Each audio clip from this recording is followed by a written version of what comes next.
Greetings, I'm Byron and welcome to the One-Stop Co-op Shop. We're continuing to look at Dawn of Madness. In the last video, we made it through one turn just to demonstrate some of the mechanics. And in this video, we're going to continue demonstrating these mechanics. We're going to go through and see what combat is like. I also want to demonstrate what these World Shard cards do.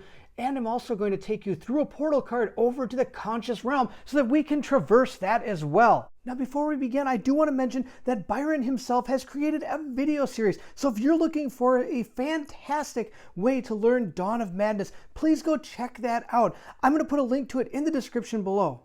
Now, in this video, I do make a couple of errors on the iconography on the cards. It's small and sometimes hard to make out. I've brought this to the creators' attention, and moving forward in production, they're planning to hopefully make that more predominant so that people can understand and see all the different iconography that is going to be present in this game. In the last video, there's a few things that may have caused some confusion that I want to make sure I clear up before we continue forward.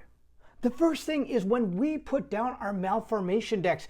In the intro video, I told you to shuffle these all together. That's incorrect. You're supposed to put them down in the actual order that they're supposed to be in. So we have 1, 2, and 3. So you're supposed to put these down in that order.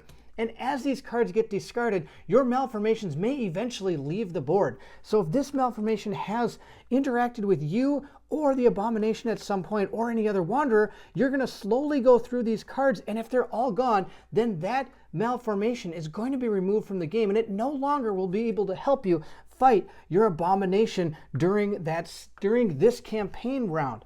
So we're going to go ahead and put our cards back out there. The next thing I want to discuss are our plot tokens. I did not explain those very well in the last video. You're going to gain these plot tokens through the story itself. Also, you may gain them through some of our coda cards. As you can see, this one down here, for example, will give you plot token number 7. Also, you're also going to gain these through memory cards as well. So for example, say we had this from the page to flesh, we're going to grab plot token 32. So we would go through our plot tokens and look until we found 32. And then we'd take that token, we'd hold on to it until we got to the end of all the campaigns that all of the survivors have gone through, wanderers have gone through. We would then take the tokens, the wanderers would do this at the same time. We would take our tokens, flip them over, and then we would add up our total that we got at the end. Whoever has the most points based on the number of these, then is going to be who is the final wanderer, or who is the primary wanderer in the finale. Also, though, depending on what people have on the back of these, they're going to total all those up for themselves. Just because they're not the highest wanderer, they're also going to have an impact on how the finale actually transpires based on their performance as well, even if they're not the highest ones. I hope that makes sense. Next, I want to touch on the domain cards as well. These are really awesome. So for example, remember when I played this type of card and I had the 3 symbols here? I was able to roll 3 red dice. I'm also able to roll the 2 here too. So you don't just take the card, you play this and this. I just happened to get lucky on the 3 that I rolled that I covered what I needed to, so I didn't actually have to roll the other 2. But I just want you to make sure that you would actually get 5 dice if you decide to use this. Also, on the bottom of these cards where it says you can use this action, play this card to discard a condition from the wanderer's hand, you can use this to play the bottom of this card as long as you have 1 domain of each of these symbols. For example, I have 1 here, I have 1 here, and I have 1 here. So since I have all 3 of those, I could play this for its bottom cost, but I do not have to remove the domains from those concepts and when I go ahead and play this card. And at the time of this recording, the update that just went through on the Kickstarter they've kind of believed are going to take out the idea of concepts. So these are all just going to be domains now for the rest of it. And that's how I'm going to explain them as we go through the playthrough.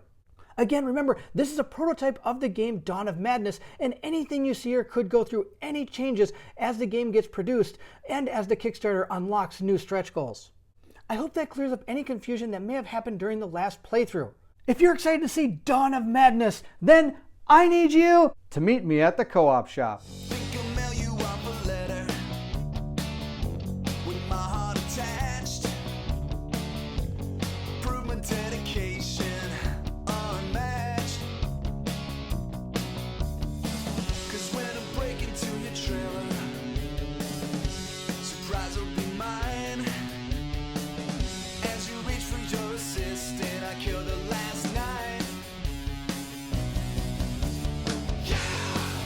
Now, before we start our second turn, I do want to actually spawn a few monsters onto the board. We haven't found any encounters yet that tell us to do that, but I just want to make sure we have a couple out there so I can demonstrate how combat works. For example, we've got lobotomy. That's this guy right here. As you can tell, he had a lobotomy done to him with a butcher's cleaver. Oh man, I don't know where that doctor got his license, but this is lobotomy. I kind of painted it up like this so he has some color to him. He looks pretty cool. I like the miniatures a lot. I like the creepy arms coming out, not to mention they've got the knives. This is actually kind of the guy already there, but his arms are tied behind him, but his arms are coming out from the sides, and he's got that big butcher's cleaver right in his brain. This guy's something else. He's going to go down on the board right here. We're just going to put him right with us so I can show you how combat works. I'm also going to put out another one as well. I'm going to put this guy out. And somebody asked me if the miniatures come painted. They do not. This is how the miniatures normally come. I decided not to paint this guy up so that you could see how they come normally. And he's just going to go down on the board over here just so we can have some other things out on the board as we continue this second round. Now that we've spawned them out on the board, we have to give them their rift domains, which is going to be a die for each one of these symbols on the world shard cards. Each world shard card has their own rift domain or symbols here. So we're going to roll those, and whatever symbols they have, those are the tokens they're going to receive. Now these tokens are going to be important because those are how we're going to be able to actually attack him, and it's also going to give them some special abilities based on the symbols that they roll on those domains.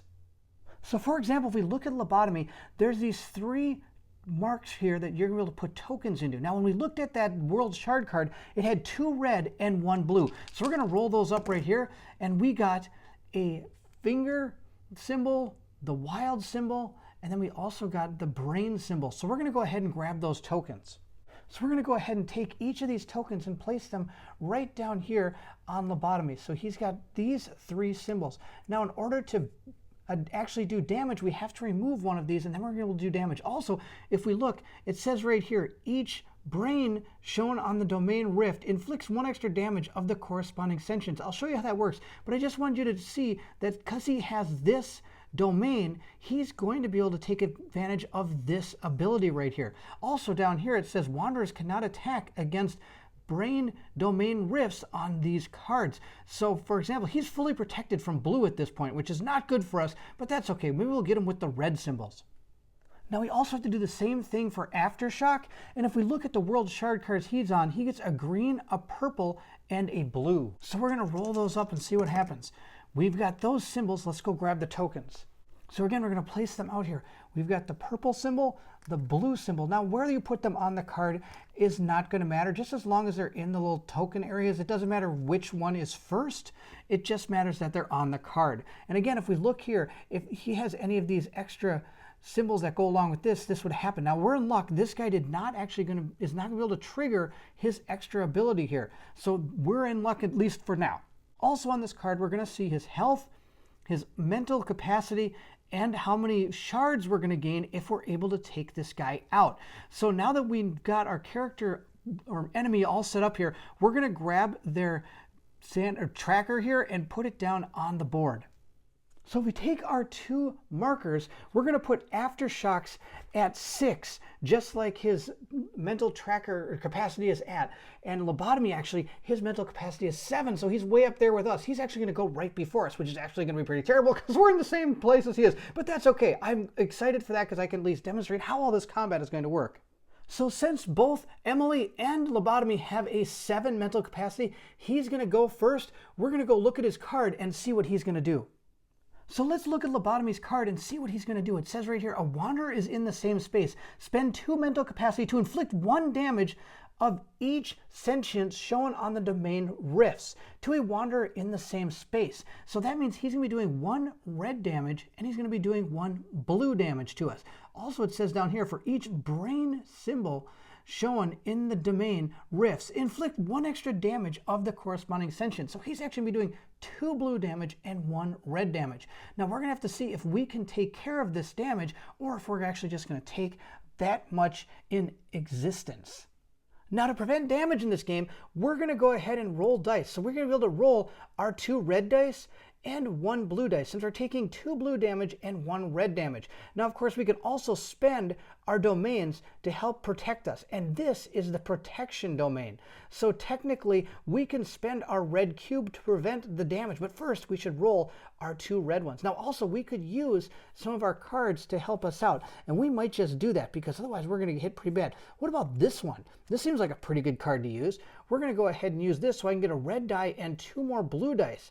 Also, if I wanted to, while keeping this card, you would store 1 extra mental capacity during the refresh phase. Well, I don't have 2 in the brain, so I'm not going to be able to take advantage of that. So I think we're going to spend this card to give ourselves these dice to help us prevent the damage we're about to take.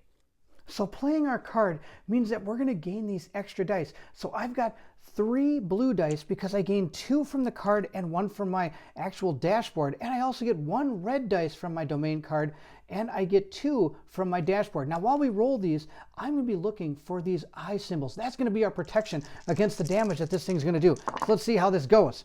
Well, it looks like right now we've got absolutely none.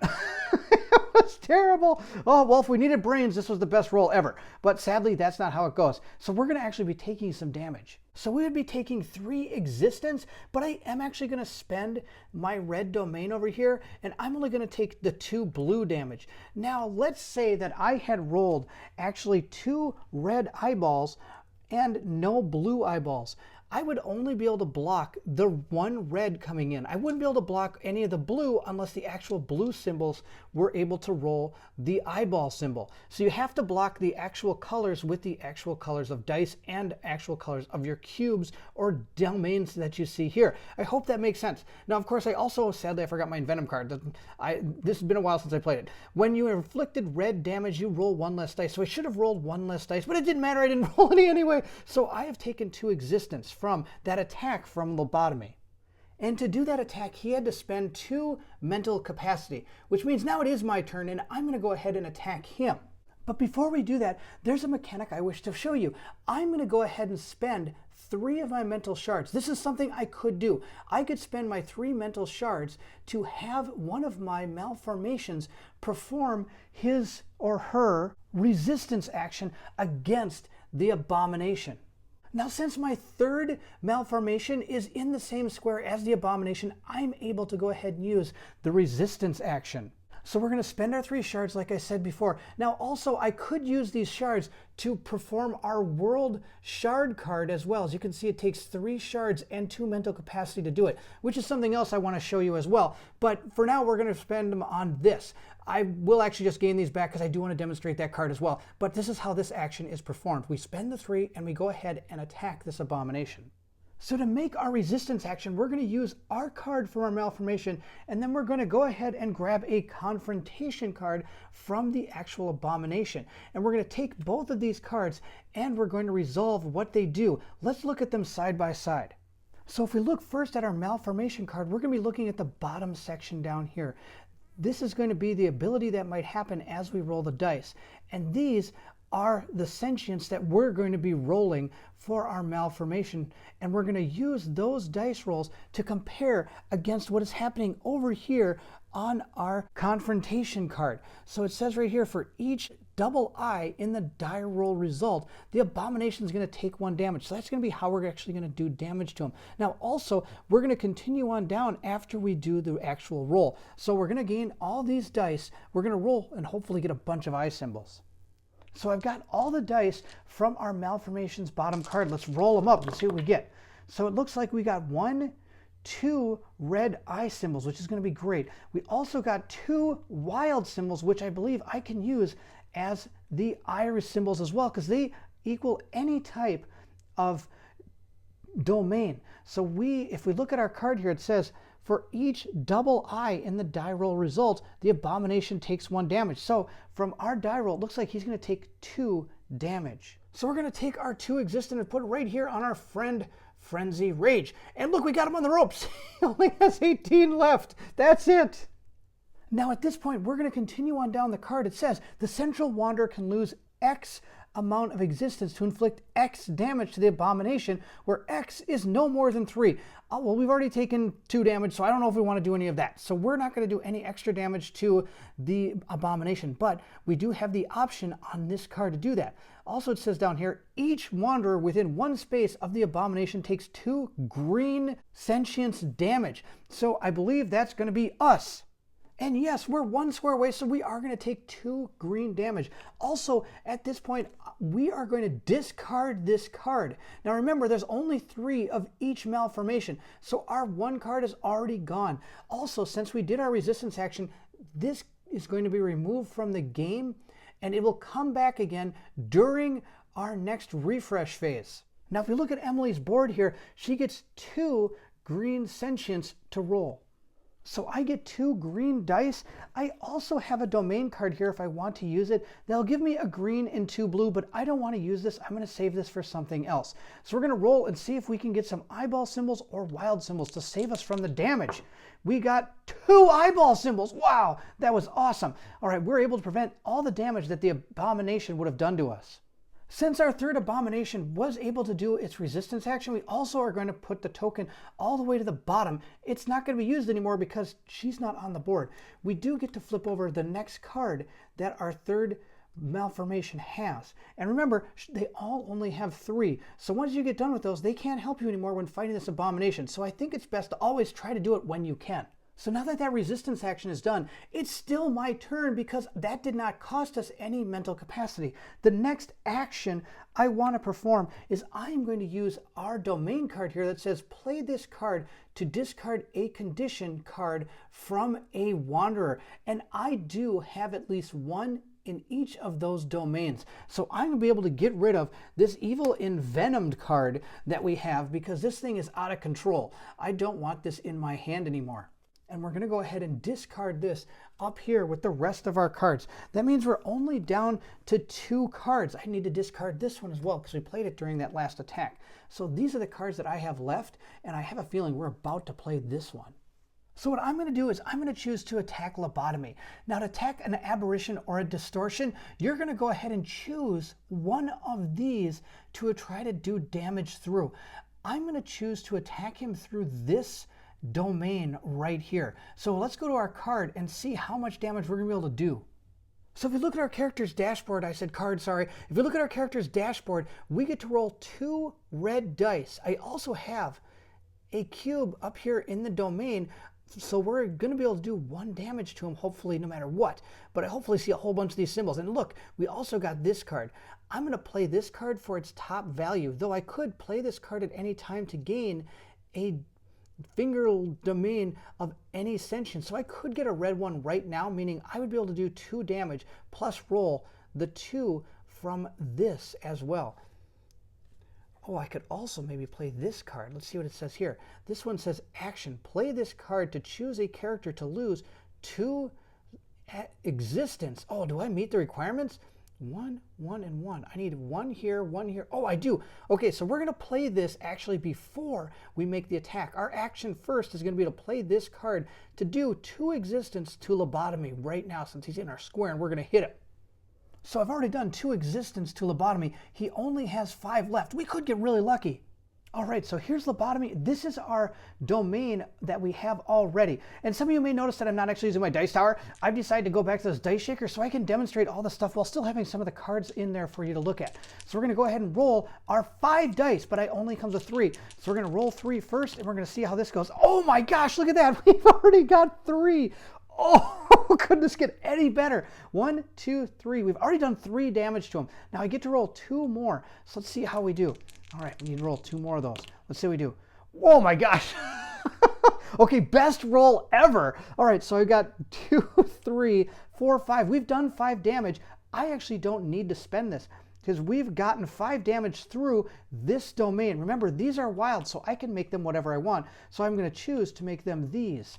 So we've actually gotten 3 for those dice right there. Plus I rolled 2 previously, and we did 2 other existence because of that card. So we were able to wipe out lobotomy in 1 shot. Talk about absolute luck. That's unbelievable. All right, now since he's dead, we're going to be able to gain our shards by defeating him. So we're going to gain 3 shards for defeating lobotomy. And I'm going to go ahead and put this back on our dashboard.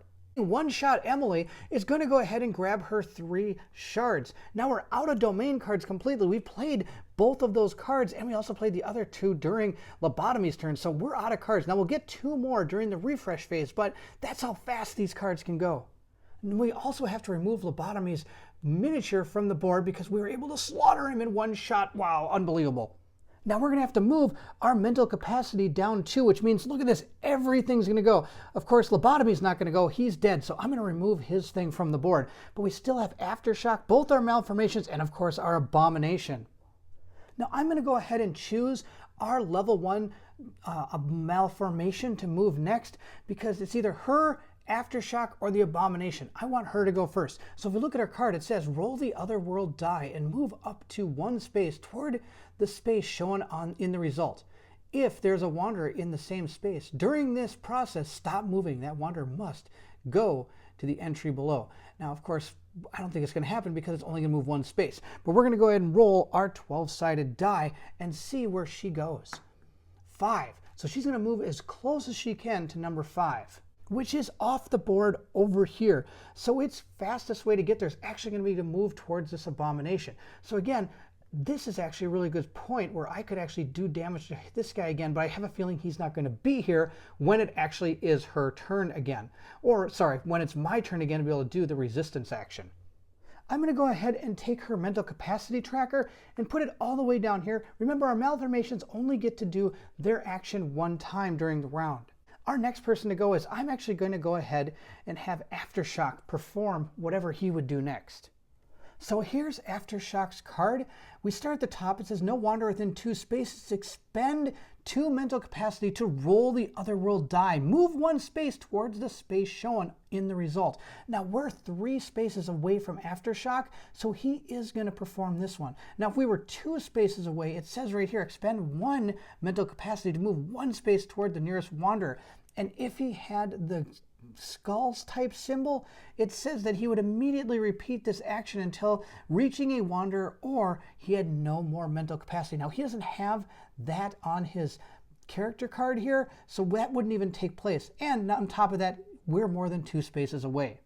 So if we look here, 1, 2, 3, we're 3 spaces away, so we're going to roll our die and see which way he goes. He's going towards number 8, which is probably about where I am. I'm going to guess number 8 is right. Yep, of course.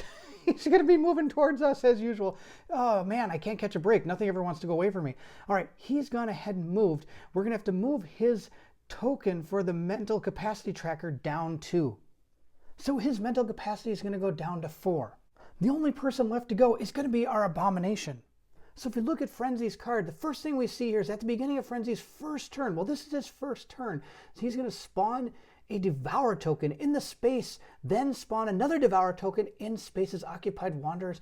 We have the most Envenom cards. Now remember, we got rid of our Envenom cards, so we're pretty lucky. When Frenzy mental capacity reaches 0, each wanderer with a Devour card token in the same space resolves a devoured card. So we want to make sure we're away from all those when he's out.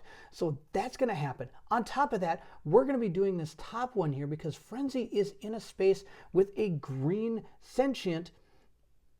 Expend 2 mental capacity. Each wanderer in a space with a green sentience gains Envenom, the limit once per round. Now he is in a green sentient space, but we are not. So I don't believe this is going to fire off. We're going to move down to the second one that says no wanderer in the same space. Expend 2 mental capacity to move up to 1 plus X spaces toward the nearest wanderer. X is equal to the number of Envenom cards the target wanderer has. Now, of course, we again don't have any Venom tokens, but he is going to move 1 space toward us. So he's going to use 2 mental capacity to move. And moving him 1 space will put him in the same place we are, but that's okay. I normally probably would run from this, but I want to show you some of these other cards, so it's going to be okay. Now that our abomination is gone, it's going to be our second malformation, so we're going to put this token all the way at the bottom, and we're going to go ahead and look at the card. It says move up to 2 spaces toward the nearest character that has a skull domain or domain rift. If there's a wanderer in the same space during the process, stop moving and that wanderer must go to the entry below, which would be 62. Now, of course, I don't sadly have the story event for this, but in this story event, I may have to maybe attack this malformation, or I might have to run from it, or it might damage me. We don't know, because this is going to be a secret little thing. That's awesome. All right, so we're going to go ahead and see where this malformation moves.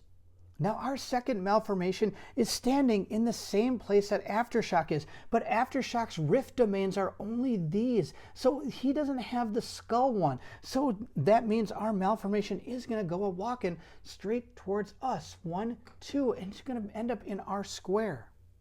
Now, since our malformation ended in the square we're in, we have to go ahead and discard this, because we would have taken care of this story event, and then we would discard this card, powering up our level 2 malformation. Of course, it also makes it closer to not being able to help us anymore as well. With her going, we're then going to go ahead and take an action. And there are multiple actions I could do, and I'm going to show you which ones we could do. We have an absolute plethora of options we could do right now. One, we could have our malformation again by spending 3 memory shards, attack the abomination, which probably wouldn't be that bad. Also, since we're in the same space as the abomination, we could spend 3 mental capacity to go ahead and use our resistance action again. We normally have 3 of these. I only have 1, and that's okay. It gets the job done. This one, again, it shows the number of dice we get to roll at the bottom. Also, it gives us a little extra ability. You can roll X extra dice for any sentience. X is equal to the sum of the levels of the malformations that are currently on the game board. Now, of course, we don't have our 3rd malformation on the game board. She was removed, but we do have our 1st and our 2nd. And our 1st malformation is at level 1, but our 2nd one's at level 2. So we could roll 3 extra dice on top of these when attacking this malformation. Now, again, the Central Wanderer is the only person that can attack abominations during their campaign story. The other options I have is I could spend the 3 memory shards to go ahead and take advantage of this world card as well by also spending the 2 mental capacity, or we could perform the portal action here if we had these 2 mental, or these 2 domains and these 2 mental capacity. We have so many different options as what we're going to do. I really want to show you a lot of this game. So what I'm going to do is I'm actually going to kind of fudge things a little bit. We're going to go ahead and have her do a resistance action just so you can see another one of those against the abomination. So I'm going to go ahead and pay the 3 mental shards, but I'm going to gain them back. I'm not going to spend them because I also want to do this card as well to show you what that's all about. Also, I'm going to do a resistance action to show you what happens when I actually attack this thing. I think that'll be really cool to see how all that works.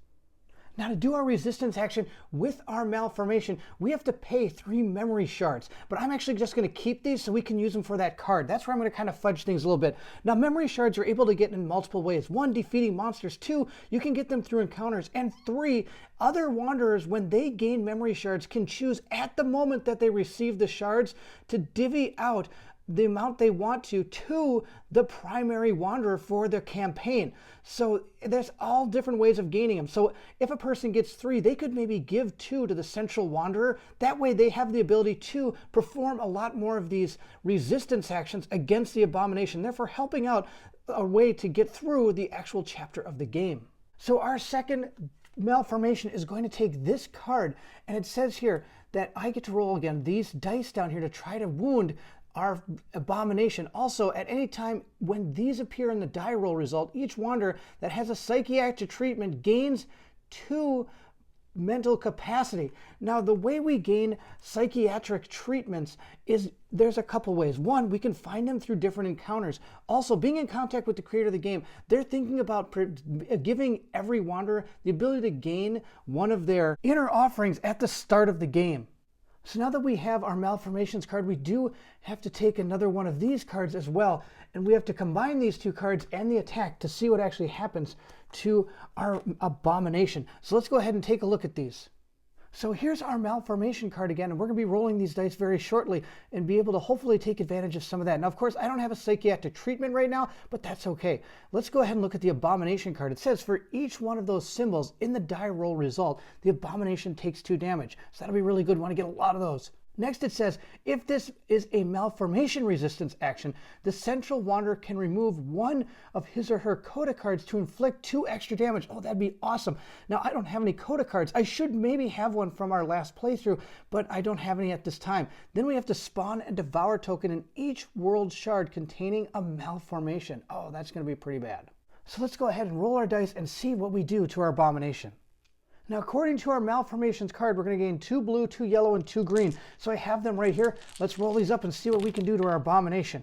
We got a lot of interesting symbols. We got 2 wild ones. Those are going to be really good. Now let's match those up to what is up here. We need to get either the skull-looking symbol, a brain symbol, or also the hand-looking symbol. So we got 1 hand, 1 skull, and then we got 2 wild symbols that can be used as anything. So if we look at these 4 dice here, we're going to be able to do, it looks like, it says for each one of each symbol in the die roll result, the abomination takes 2 damage. I believe that means I need to have all 3 of these in order to do 2 damage. So if we look at this, we're going to be able to gain 2 damage because we do have 1 set of those abilities. So from what I understand, these dice are intermixable in theory. So the way it works is I'm able to do this with these dice.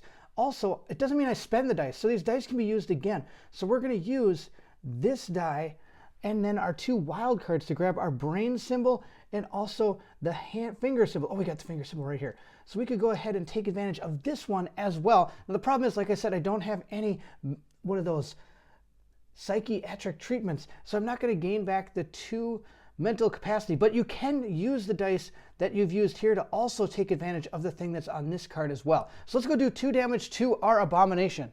So we've gone ahead and done 2 more damage. I'm going to put a 3 down here and remove this 1. Also, at the start of the turn, I was supposed to put a devour token down where our abomination was. So when we go back to the board, I'm going to make sure to do that. So now that we've made our resistance attack against the abomination, we have to continue down the card here. And it says, if this is a malformation resistance action, the central wanderer can remove one of his or her coda cards to inflict 2 extra damage. I'm not going to do that. 1, I don't have any coda cards. And 2, the coda cards are usually pretty powerful. It'd probably be best to keep them. But of course, if this was going to be like the killing blow, then you obviously might want to get rid of your coda card to do the extra damage. Also down here it says spawn a devour token on each world shard containing a malformation. So we're going to have to put down 2 devour tokens, 1 here and 1 here. And also when it was our abomination's turn, we should have put a devour token down where he started his turn, which is here. Now there's 3 devour tokens on this location. 3 is the max you can have on any location. If I were to have to place another devour token down on this location, I would have to put it to the closest adjacent location. So I might want to put it down here because I don't know if I want to put any more in that space. But we don't have to put any more. I just wanted to let you guys know how that works. Also, with the resistance action completed, we're going to discard this card and remove this character from the board. Our malformation is not going to be on the board when it's the rest of our turn. Meaning when I go to do a resistance action, our card states that I'm able to gain X dice for any sentience where X is equal to the sum of the levels of malformation that are currently on the board. Well, right now, the only malformation that's on the board is this one, so I'm only going to gain 1 extra dice. So I've actually chosen not to do this resistance action. I think you have seen enough of the resistance actions to understand how they work. We're going to go ahead and move into some other actions. One is I want to go ahead and take advantage of this World Shard card. So we're going to go ahead and flip over our last Malformation 2 card. When she comes back on the board, this is the only time I'm going to be able to use her from now on is going to be with this card. Once this card is used to either go interact with us or do a resistance action against the abomination, that's going to be the end for our second malformation. She's no longer going to be on the board to help me at all anymore. Now it is our turn because we're next in the mental capacity track. So like I said, I would like to take advantage of our World Shard card. So it's going to cost me 2 mental capacity and 3 shards. So like I said before, I'm going to pretend that we still have those shards. So we're going to move our character down 2, and we're going to pay our 3 mental shards here to go ahead and take advantage of our treating what ails. So we're going to go ahead and read story moment 18. Now, when we do this, there is a devour token on that card, so we're going to have to take care of that, but we'll be doing that once we go into the actual encounter. Our World Shard card tells us to go to passage 18, and it says, life has grown increasingly alarming at Lockwood. I don't even know how to describe what I've seen or what I've felt. It's as if some strange bent has overtaken everyone, and I am not immune to its madness. I haven't entertained feelings like this for a long time. But what is even more troubling are the black patches in my mind, which feel a bit like a greasy, bruised static. It is unnerving to try to push past those slippery barriers in my soul. I'm honestly not certain what I want to do. Entering the treatment center, I see a rolling cart littered with medical equipment. My heart races as I see a scalpel lying right out in the open, its steel blade gleaming in the incandescent light.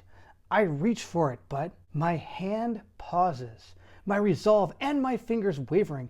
It scares me. I don't think that I want to touch it. I don't know what I'll see, but should I? So now we can choose to either pick up the scalpel, which means we'll lose 1 mental capacity and go to entry 39. Otherwise, we can leave the scalpel and test our yellow sentience for both the skull and the wild symbol. And if we're able to make that, we can draw 2 domain cards and go to 63. Of course, if we lose 2 mental capacity, but we gain plot marker 51 and go to entry 39. Now, as a nurse, we normally don't get to play with scalpels. We don't actually get to do any cutting. That's usually what the doctor does. So I don't really want to pick up this scalpel. I want to leave it there just because that's kind of what I would do. So in that case, we're going to test yellow, and we're going to try to get those 2 symbols and hopefully move on to gain some domain cards and go to 63. So we're going to go ahead and test our yellow sentience. We get to roll 3 dice. That's what Emily has. And we need to get either the skull symbol or the wild symbol when we roll these dice. Now, before we roll the dice, we have to draw a devour card for every devour token that is on the card that we're going to be making our sentience tests on. And there's 1 devour token on that card.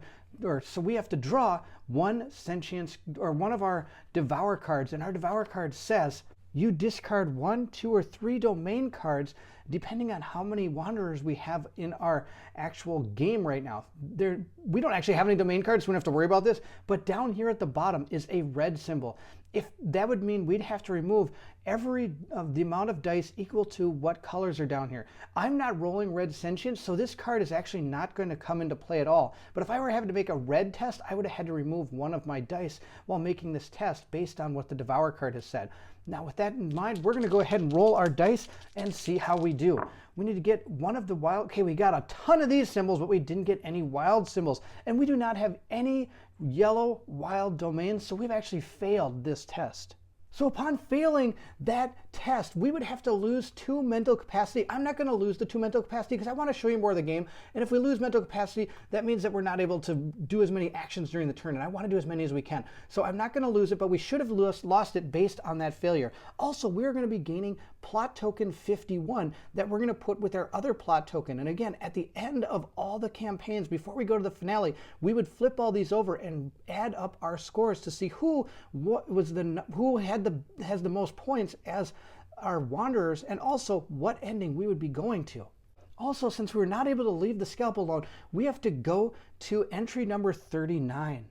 It says here under 39, I can't resist. My hand descends and I pick up the blade. Emily, don't pick up the blade. Remember, do no harm. Come on, Emily. All right, it says here, the patients are tied down, bucking from the after effects of an especially vigorous electroshock therapy. I stand there in front of them, giggling, a maniacal smile stretching my lips and baring my teeth. I twirl the scalpel between my fingers as if it is a baton. Well, my dear, Dr. Thruston says, placing a hand on my shoulder. Shall we take this party to the next level? Whatever you say, Doctor, I reply. Good, good, he says. I've spent months trying to tease out the intricacies of these patients' brains. He winks at me. What do you say we just take a look at the genuine article? But doctor, I say, this scalpel won't cut through bone. Absolutely correct, he says. But I wasn't expecting you to remove the crown. I was anticipating that you would keep them occupied while I use this. Walking over to a table, he picks up a large hacksaw. The air around me is buzzing as if it is filled with electric mosquitoes. It shimmers and shakes, filled with dark static. "Ah, of course, Doctor," I say. "That makes perfect sense." The static whispers in your head. Try to resist the seductive pull. We're going to test green, and we're going to hopefully pass this, and we're able to draw a domain card and gain plot token 77. Otherwise, if we fail, we're going to gain a mental shard and discard a domain card. So we're going to have to make a green sentience test, and because of our Devour token, we have to draw another Devour card. So our Devour card says, you gain Overwrought. And then it has our blue symbol down here. So again, the blue symbol isn't going to play into effect because we're going to be rolling green. But we do have to take an Overwrought card. So here is our Overwrought card. Let's see what that says. Our Overwrought card states, your domain card limit is reduced by 1. Oh, that's terrible. And now, but we can get rid of it by spending 2 eyeballs at any time. So we can get rid of it, which is good. But I'm going to have to go ahead and keep this on my character. And like I said, this is not going to play into effect. We're going to roll our green dice and hope to get a brain symbol like this one right here. So let's go ahead and roll these up. Come on, green brain symbol. We did not get a green brain symbol. We have failed yet another test. Oh, we're doing terrible. So because we failed, we're going to gain one of our memory shards, but we also have to discard a domain card. We don't have any domain cards, so I'm not too worried about it. And we're going to continue on with the passage. I bring the knife just over the patient's exposed feet. Then I hesitate, as if something is trying to hold me back. Perhaps I hear a part of me that isn't really there anymore. Do it, a black syrupy voice says, for your sister. That's about as black and syrupy as I get. I begin making cuts on the bottoms of their feet, slowly moving up their quaking bodies. The cuts are deep. The patients douse their beds in crimson. I tell them it's for their own good, to distract them. I don't think they hear me, but it honestly doesn't matter. The scalpel is an extension of myself now, almost as much a part of me as my own hand. Perhaps more so. I am creating art with it on a canvas of flesh. Dr. Thruston lifts the saw and begins his jerky, spasmodic thrusts back and forth. Oop, he finally says. Looks like we've got one. Bring that scalpel up here, Miss Hawkins. So now I'm going to go ahead and place a red consequence token on both the Conscious Realm locations, Asylum Corridor, and the location Treatment Center. And I'm also going to obtain the memory, the Scalpel, and gain back 1 existence. Oh, that's great. And then this symbol right here means we're going to return to the game. So we're going to go ahead and place our consequence tokens where they're supposed to go. One was in the treatment center, the other one's in the asylum corridor. I actually don't see the asylum corridor. We're just going to go with courtyard. Now again, remember, this is all prototype material, so some of the names and things may not match up exactly for this prototype, but once, of course, the game comes out, everything will match up perfectly. Now these consequence tokens are going to change how the encounters unfold. Just because they're red or blue doesn't mean good or bad. It's just different outcomes at the end of the game. So for example, if we ever went to the treatment center, we'd be pulling one of our deep dive type cards that says Treatment Center on it, and we would go through the story arc, and it might mention, if you have this red token, turn to this type of passage and read there. It doesn't necessarily mean it's a good or bad thing, it just means that it's a different way the story is going to progress. So we're going to go ahead and heal one of our existence, which is great, and we're also going to gain this Scalpel card. It says right up here, I feel myself slipping away.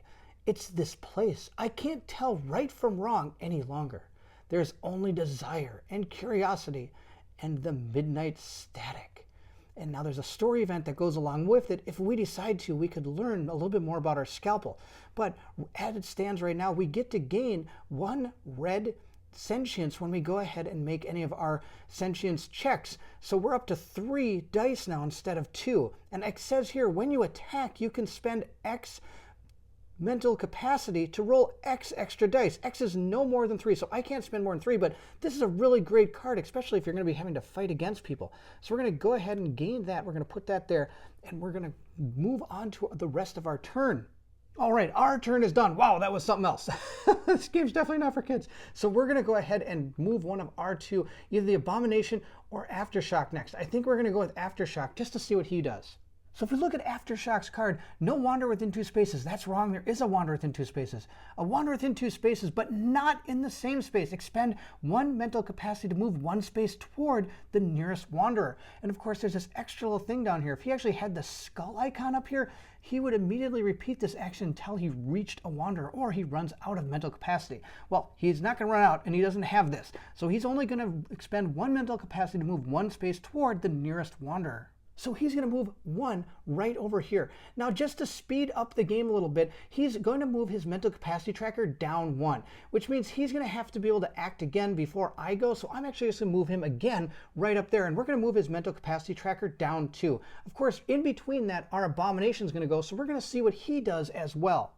So just to show how this works, our Aftershock is going to move down to here. Now his next action would be the same action he had previously. So he's again going to move down 1. That way we're going to keep moving the game along.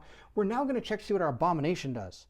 So if we look at the abomination's card, he's going to be performing this action right here. A wanderer is in the same space. Expend 2 mental capacity to inflict 2 purple and 1 blue sentience damage to a wanderer in the same space. Then the targeted wanderer activates all of his or her envenomed cards. Now remember, we got rid of that envenomed card, so we don't have to worry about that, but we do have to resist the damage.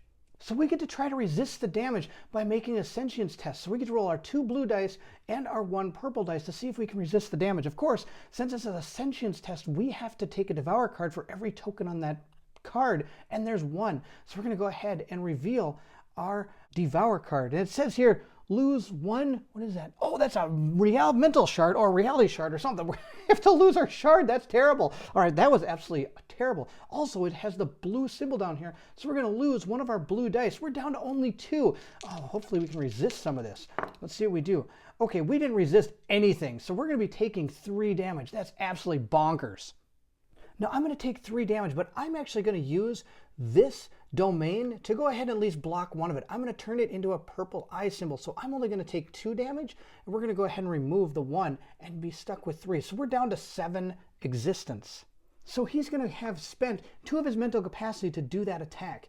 Now it's going to be our turn. At this point, I might want to get out of here or something, but again, for the way this game goes, I'm not trying to win. I'm just trying to show you all the different things that happen in this game. So we're going to go ahead and do actually a portal action next. Now to do a portal action on our card here, we need to spend a yellow brain and a red skull. Now I do have the yellow brain, but I don't have a red skull. I'm just going to remove actually the one from the tentacles and just say it's a red skull for sake of the demo here. So we're going to spend our 2 domains to go ahead and take advantage of our portal action. And so we're going to also spend 2 mental capacity to do this. And we're going to read story moment 11. So we're going to go to entry 11 according to our portal encounter. It says, "You're home. Stepping in the front door, you feel a wave of nearly overwhelming nostalgia mixed with something else, a thick, tingling anxiety. You're not sure exactly why this nervousness is festering inside of you as you walk through the foyer, the floorboards creaking under your feet. Perhaps it's just because it's been such a long time since you were last here. You wonder absent-mindedly if your parents are home, which forces an unexpected lump to rise up in your throat. Passing by the stairwell to the 2nd floor and the door to the basement, you come to the end of the entry hall. You notice a family picture hanging on the wall behind a squat oak cabinet before you. The picture catches your eye. There's something off about it, though you can't tell exactly what. Before you can lean forward to inspect the picture, though, you hear 2 competing sounds stir to life. To your right, in the living room, you hear an old family TV flip on with the familiar electric burp of a vacuum tube. At the same instant, you also hear water crashing into a steel basin as a tap is turned on. It sounds like it's in the kitchen. So now again, we have to choose which one of these we want to do. Now, of course, if we fail any of these, we could choose a different path, unless, of course, you fail every one of them. Then we lose a mental capacity and we go back to the game. I think our best bet is to enter the living room because we're able to roll a lot of red dice. I think that's going to be our best plan.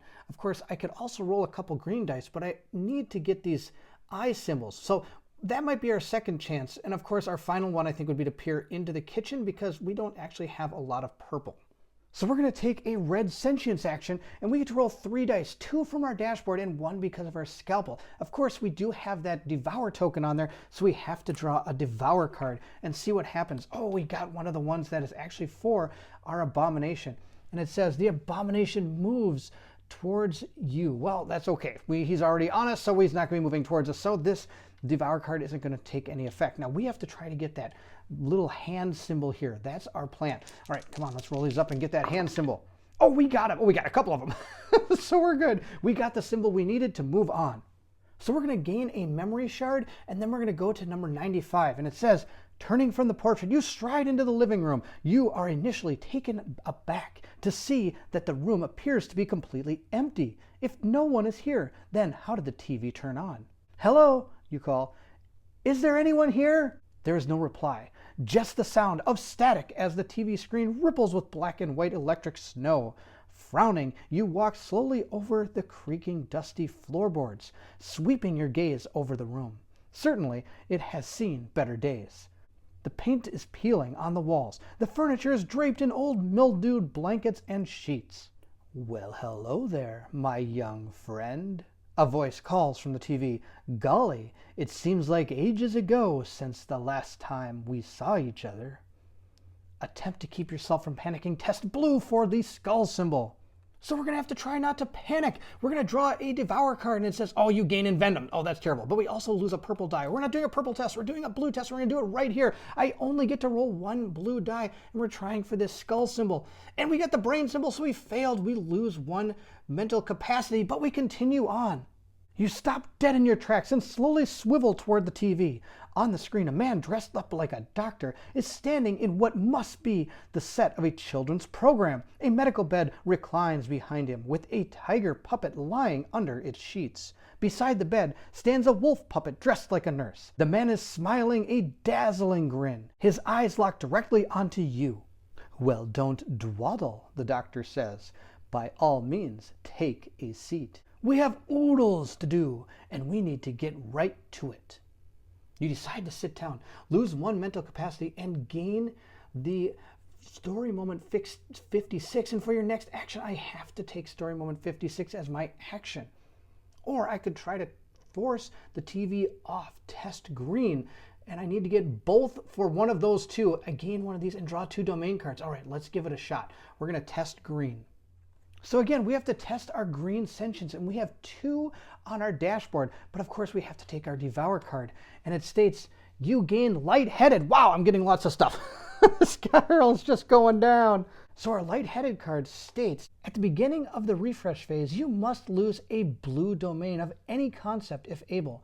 Expend 2 mental capacity at any time to discard this card. So the good thing about these is you're able to get rid of them. Of course, the detriment can be pretty drastic. I'm going to go put this with us as well.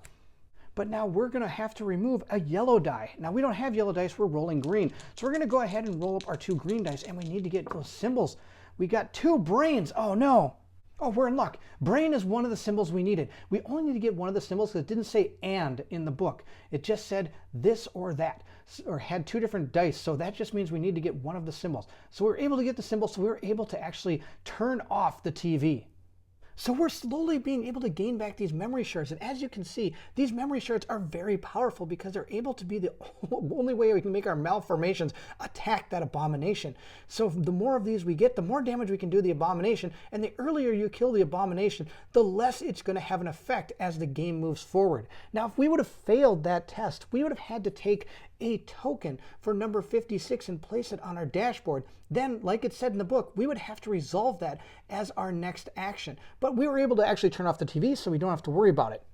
And since we're able to turn off the TV, we get 2 domain cards. We gained this domain card. Play this card at any time to discard a devour card. A wanderer is resolving. Well, that's not too bad, but I don't have all those symbols anymore. And then this one says, play this card at any time to discard a devour card. A wanderer is... Oh, it's the same thing. Just a little bit different symbols. But we also get a trifecta of dice here. So if we ever had to make a test that had a lot of different colors, these would be great to have. Sadly, I haven't run into many of those. But we're going to go ahead and place our domain cards there. Now, we can only have a max of 3 right now because of that status ailment we have. I think it's the overwrought one we have. So we might have to try to get rid of some of those. Now, if you've noticed, during this turn, I've used an absolute abundant amount of these domain tokens. I can barely get that out of my mouth. So you might want to try to get these back on your board by doing those sentient actions, which means you're able to roll the sentient dice based on the color of the world shard card. For example, if we were here, we'd be able to roll these 3 dice and place these back into our domains. But for now, we're just going to leave them off and we're going to go on with the game. So since we resolved our portal action, we're going to flip over this card to our portal side, and we're now able to move around the conscious realm, and I'm going to show you how that works in just a little while. So again, that cost us 2 mental capacity. We're going to be moving down to 1. It's going to be these 2 turns. Now, I think we've seen enough of how these guys attack, so I'm just going to forego our abominations attack. He's going to attack with 2 purple and a blue, and I would have to try to resist it. We've seen kind of how that works. I do want to take Aftershock. He is going to perform his action, so you can see kind of what one of these may do to our Wanderer. Now, if we had gone ahead and done the action with our abomination, he would have done this bottom one, which means he would have done the 2 purple and the blue damage. And of course, then he would have activated my Envenom card, and I actually have an Envenom card right now. And so when the Wanderer activates an Envenom card, he inflicts 1 green damage to the Wanderer for each Envenom card he or she has. So this thing is going to be able to continue to do so much damage based on all the different Envenom cards you gain. So it's good to keep yourself out of those and try to stay away from this abomination as much as you can. But for this playthrough purpose, I haven't really moved away from him. I've just been kind of doing some of the actions around him. Now, Aftershock here would have done this action right here. A Wanderer in the same space, spend 2 mental capacity to inflict 2 blue damage to a Wanderer in the same space. Now, I'm not going to do that attack. You've seen enough of how attacks work. Also, I would gain the slowed if he had this symbol, but he doesn't have that symbol in his Rift domains. So again, we're going to forego this attack. I just want to continue on with how this game works. So since Aftershock attacked, let's say he did, and I was able to resist it, though I don't think I would have been able to because I don't have enough of those domains to actually stop his attack. We'd go back to our turn. Now, I only have 1 mental capacity left, so I can't actually do anything else.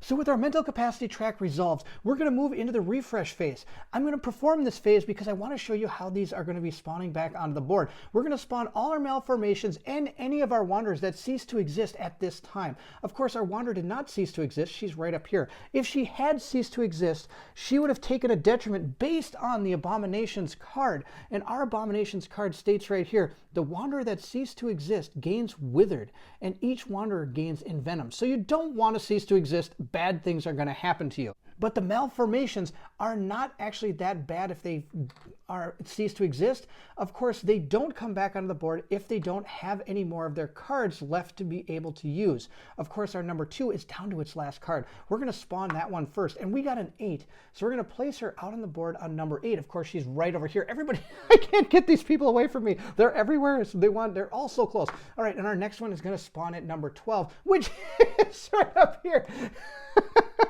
So again, everything is coming at me. Wow, this is out of control. All right, so we've spawned our ceasing to exist malformations. We're going to move into the next part, which is going to be restoring our mental capacity. So we're going to start by placing our character up at 7. She has 7 mental capacity. Our abomination, where is he? He's right here. He has 6. He's going to go right there. Aftershock, he has 6 as well. He's going to go right there. Now, if we look at all the cards for our malformations, our number 2 malformation has 5. She's going to go right there. Our number 3 malformation has 4. Go right there. And our number 1 malformation, she has 6. So she's also going to hang out right here. The next thing we have to do during the refresh phase is to refresh the domain rifts. During the refresh phase, we have to refresh these domain rifts. So we're going to remove these from Aftershock, and he's going to have to re-roll them based on the card he's on. So he's going to roll 2 red and a blue for his domain rifts. So we're just going to roll them right here on him, and he's going to gain these domain rifts. So we're going to go grab the tokens and place them down. So he's going to gain this wild one, that one, and he also gains the brain symbol. Now, of course, he did not, again, gain any of his skull symbols, so he's not going to actually be able to take advantage of this. Oh, this one's the brain symbol. I didn't realize that. It's a different symbol. Well, hopefully he didn't have, I don't think he had a brain symbol, but I can't remember now. If he did, I should have gained slow when I was also attacked. But of course we didn't do the attack. I was just demonstrating how all this works. But if he did have a brain symbol, I should have gained the slow card as well as being attacked. Now the next part of our refresh phase is we have to gain a domain card. Now normally we'd get 2, but because of our status ailment, we only get 1. And we got another trifecta of colors here. And it says, action, play this card to discard a devour token from any world shard. Now I don't think I have, I do have that one.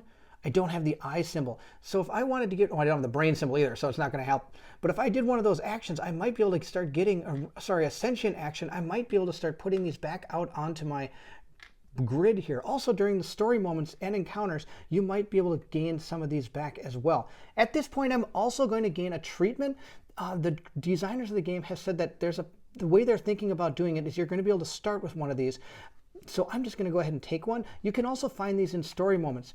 This one says a big long word, and it says you don't need to expend a skull domain when you play a domain card to trigger its top section effect for another wanderer, as if it is being played from that wanderer's hand. The limit number of wild domains on your dashboard is reduced by 3. Oh, that's no good. All right, well, I mean, it's good and bad. So I could actually, this helps a lot in co-op. This isn't really going to help me too much now, but it also will help if there's others. If I decide to use more than one wanderer, I would be able to use this. It means that I'm able to use this domain or in order to allow myself to play, I believe it's to play some of these on other characters without having to spend any of the domain tokens here. But of course, I'm now limited to 3 on my wild space. Now the max you can have inside any of these domains is 6. So now it's only 3. So I might want to at some point get rid of this card. In order to get rid of one of your treatments, you have to find another story moment that tells you to draw one. And if you do draw one, no matter what the card is, it will overwrite what is already there. So you would be discarding the one you have in order to gain the new treatment of choice. So if you're interested in not having this one, you might want to go look for a story moment that is going to help you get rid of this. But if you like this one, you probably don't want to find a story moment that's going to get rid of it. So there we go. We have refreshed our dashboard. And that's going to be the end of the refresh phase. We're going to move into our action phase. Now the action we're going to perform is, well, I should probably try to take some of these guys out, but that's not the deal. I want to show you how to walk around on the conscious realm. So we're going to go through this portal onto the conscious realm. So here's Emily's conscious realm board. We have our consequence tokens and we also have our encounter tokens out there as well. Now we're able to go through portal 1 onto this conscious realm board. Now let's see what encounters are in portal 1, which is right up here. We have our parents' closet. So if we look at our deep dive cards, we have the parents' closet right there. So let's go ahead and take a look at that deep dive. Now to do that, we have to move to the parents' closet. So just like our portal encounters, we're going to have to go ahead and spend a purple eye and 1 mental capacity to perform this action or this deep dive encounter. And we also have to spend mental capacity to get there as well. So it would cost us 2 mental capacity to get to the parents' closet on the conscious realm board. You don't actually move your character around on this board. They stay over in the other world.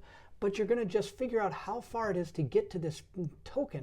And it's going to be 1, 2. So this whole entire encounter is going to cost me 3 mental capacity and 1 purple eye. Now, of course, I don't actually have a purple eye domain, but we're going to say we do because we want to go ahead and take advantage of this story moment. Now, of course, to get the purple eye symbol, I might just have to find a world shard that has purple symbols and be able to re-roll some of our sentience back onto our board. So the encounter from our conscious realm is going to send us to 124. You're running through the bedroom looking for clues of anything useful when you hear a sound in the closet. Straightening, you listen closer. Bump, bump, bump. There's certainly something in there. You know that behind the old double door is a deep walk-in closet. You spent countless hours in there playing as a child. It felt like an entrance to another world. As such, you know what an idle hiding place it can make, either to escape from someone or to hide someone. Stepping closer, you run your fingers over the rough wood of the slatted doors. You hear it again. Bump, bump. Now, if there is a red consequence token on the parent's closet go to 163. So this is an instance where if we had any of those out there, this could change the way this whole thing is going to play out. But we don't have that there. So we're going to test blue for a brain and green for an eye. So that's going to be what we're going to do. Now to make our test, we're going to roll our 2 green and our 1 blue die. Now that doesn't sound like very good odds, so I am going to play my domain card to at least grab another blue die. The yellow and red on this isn't going to matter, so I'm not going to roll those dice. Also, because of our Devour token still in the same World Shard card we're in, we have to draw a Devoured card. So let's see what our Devoured card says. It says, you gain Overwrought. Well, we already have Overwrought, so I'm not going to gain another one. I don't think you can gain more than one of the status ailments. If you can, then you'll probably find a subtitle in the Klingon subtitle section right down here if I'm wrong. But I don't believe you can gain more than one of any type of status ailment. Also, our color that we have to remove is purple. We don't have any purple, so that's really good. So we're going to put that card over there. We're going to roll up our dice, and we need to get, what is it, a brain and a star. Or eye, I guess. All right, let's see what we get. We did not get our brain symbol, so again, we failed the test. Sadly, failing it means that we did not go in the closet. It says, no, you've seen too many terrible things hiding in corners to take the chance on this one. Best to let whatever lies in there continue its increasing bumping. Part of you wonders if it's someone who needs help. But even this isn't enough to get you to open those doors. You've seen ample things that go bump in the dark for now. Turning, you hurry from the room before whatever is in the closet can escape it. So we're going to gain plot token 31, an existence, and also a mental capacity. So having resolved the encounter, we're going to go ahead and remove the token. We would also gain a plot token, heal ourselves 1 existence, and also gain back a mental capacity. So to complete that action, it would have cost us 2 mental capacity to move through our conscious realm, and then would also cost us 1 to do that encounter. Now, of course, we do gain back 1 after completing the encounter itself, but of course, all these are going to go next, and we're just going to stop here for this playthrough, but I wanted to make sure you understand that that's how these different encounters work and how a combat works as well. Now, the only thing left to talk about is if you were to finish all the scenarios, you would then move into the finale. And the way you set the finale up is very similar to the way you would set up any of the other campaigns. You're going to go ahead and place down the World Shard cards just like you did for these. But the difference is these encounter cards are not going to be portal cards. Each Wanderer is going to have a set of 12 that you're going to place down there, and they're the finale encounters, and you're going to be using them very similar to these. They're going to have a story. Also, you have to pay some domain and mental capacity in order to experience the encounter that is there. Also, a lot of the things you use to get to this point are not going to be used. The Abomination is not going to be used along with his confrontation cards. Your malformation cards normally are not used, but some of the special finale rules may make some of them come out. Also, any of the unobtained memory cards and coda cards will not be used in the finale, but I believe you're able to bring over any coda cards and any of your memory cards that you received during the campaign into the finale.